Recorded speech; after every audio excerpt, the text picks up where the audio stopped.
Labour leader of Cambridge City Council. 2 hours sleep, yes? Yeah, good morning, Lee. Good morning. This is the third in the series. We did 2015, 2017 and 2019. Unfortunately, there doesn't look likely to be a 2021 now, but thank you for inviting me. Always nice to have you. Well, where did it all go wrong, Lewis?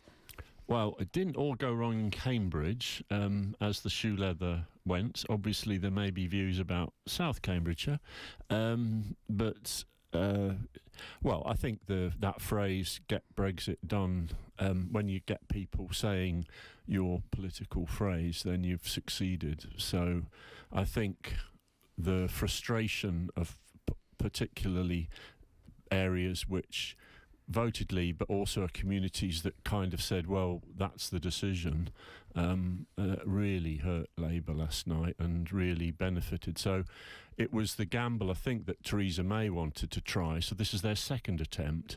But Boris Johnson won that on really a mixed up case that wouldn't stand up in a court of law, because there was every chance that some version of a deal would get through, and effectively, as Daniel and others have said, if we'd actually continued with the last Parliament, we'd have, I think, got quite a lot of backstops, including a people's vote out of it, potentially. So we are now in a Tory-run, Tory-dominated Britain, possibly for 5 years. And how much of that is down to Jeremy Corbyn, his personal presence or lack of it, or leadership or lack of it?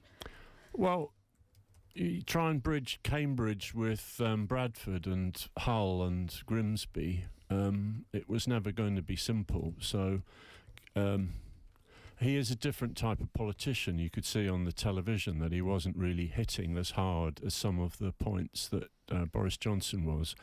We're awaiting an announcement, I understand. Clearly there was a bit of that judgment from, and that probably did affect some of the communities that I know, because my mother was Scottish, I grew up in the northeast, my father was from there. I just think there was a little bit too much London, too much idealism, let's get down to brass tacks, was missing from some of it. But I think we persuaded the electorate quite well in 2017, but roughly on a similar pitch, we got thumps yesterday. But we still got Cambridge. Where was, outside of Cambridge, where was the Corbyn mania, or whatever you want to call it, which was apparent in the last election, which drove people to sign up, to join the Labour Party? That didn't, the sparkle, the fairy dust had disappeared a bit. Well, 2017 was a radical manifesto, and a lot of it was in this one. Was a little bit too much in this one? Was it too radical? In political selling, there was far too much. It's a bit like you're trying to say, well, these are my top 4 priorities, and here's another one. So there was a lot, but the issues which have had traction with the Tories, in that, why did they go out saying we've got, albeit with false meaning, we're going to sort out the NHS, got to improve policing, schools haven't got enough funding, and we're going to have to look at the other challenges, the fact that the country's got to be run through all of the next year or two. I think even with the opposition that we've got, there's, in my biased judgment, a lack of intellect, a lack of care, a lack of people in the team that Boris has got, of his sort of cabal, to take on some of those big challenges. And they're not all about money, they're about changing things. Do you think it'll be found out in any way? Do you think we might see a period? I wonder as to what proportion of Mr Johnson's first cabinet will be around in, say, 18 months' time. Well, he's probably. It sounds reason. like he's going to just let them sort of have a happy introduction, and then I suspect there'll be quite a big set of changes in February. But he's after power. Why was he flipping either way on the referendum back in 2016, deciding what was in it for Boris? He's got a choice. I'm not his advisor. I've got absolutely no knowledge how his brain works. But he's got a choice. If he actually does mean, and he could think things through from everybody's perspective, including the areas that he's now got political power in places that Labour. People's grandfathers would be turning in their and grandmothers would be turning in their graves. He's got power in parts of the country that the Tories have never had power. Is he going to respond? I don't know. I don't know which way he's going. Do you think lots of cash going into the north of England? No more projects for Surrey. It isn't just about money. I think you've got to sort out health and social care. You've got to look at schooling, and you've got to look at skills. There's a hopelessness for a lot of teenagers because then their needs are not met by the current education system. That goes for Cambridgeshire and Cambridge. So how serious will their ministers be in taking issues on? But yes, some of it is about money, and we're not a poor country. And they've really hurt this country, particularly people at the bottom end. So how in does 9 years? How does the Labour Party react to that, both within Cambridge and outside of Cambridge? Within Cambridge, there's a certain amount you can do, but within constraints for the city council. The party nationally, where is it simply a matter of waiting to see what happens for the Labour leadership and then the team which that man or woman builds around them?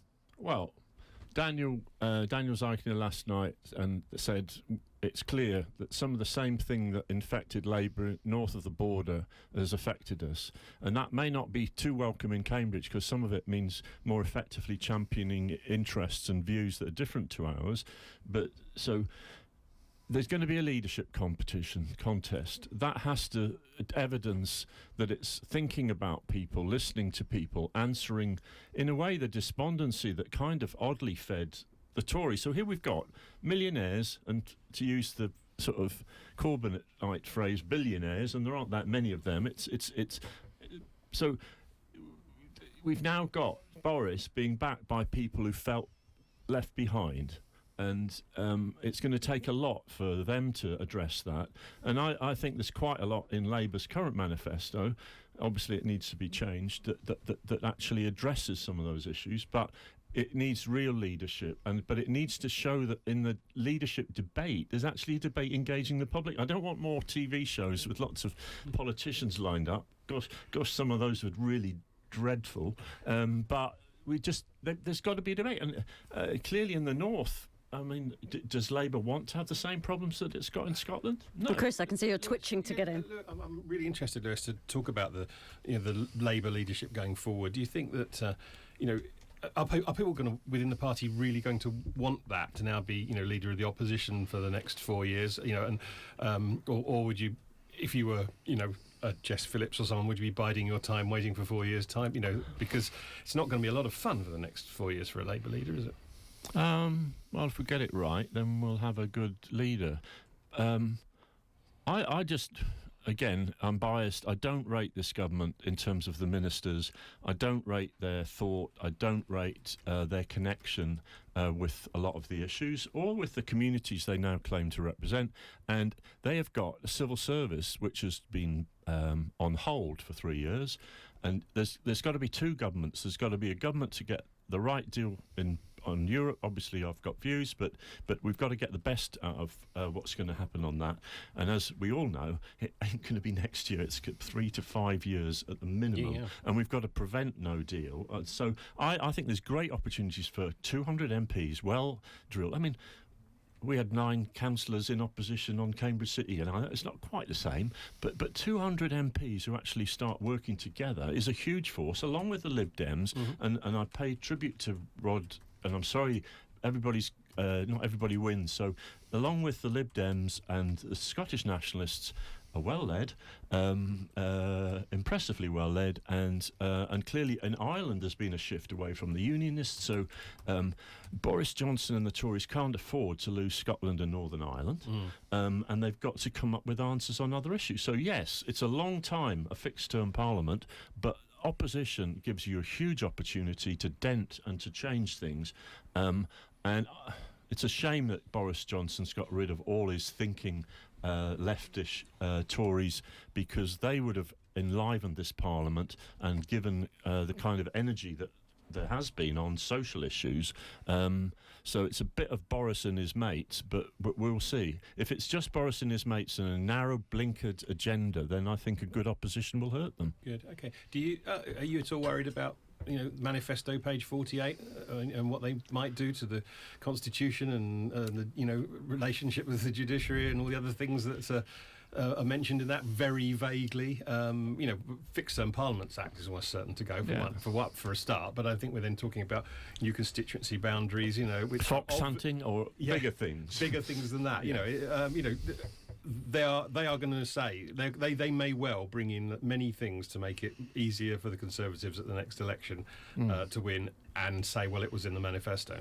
Well, they can redraw the election boundaries. They can do all sorts of things. And they certainly will, I'm sure. So, are you concerned about that? Of course. I mean, Boris Johnson, when he's talking about changing the licence and the fees and the funding of the BBC, is going a lot further. I'm getting old. Older than you, Chris.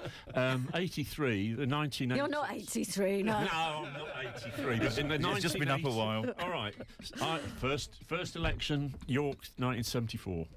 Winter election. 1980s, Thatcher was able to roll back a lot of things, and I do worry that what they're going to go for, and some of it may get into the judiciary, it may get into a number of areas where the executive is trying to take undue power.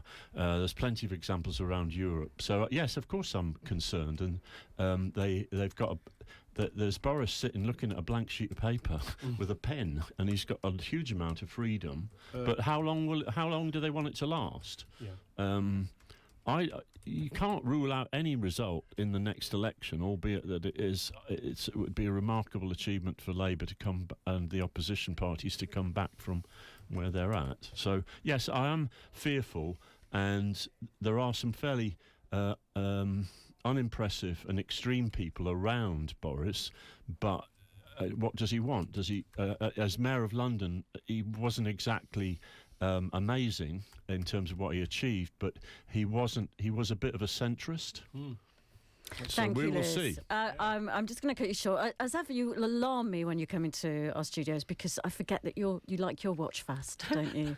So I'm thinking, oh my goodness, we've missed the news. It's past 12. But I think we are running Sorry, up Lee. to. It's all right. We are running up to the news now. We'll just have a quick squeeze in of a quickly.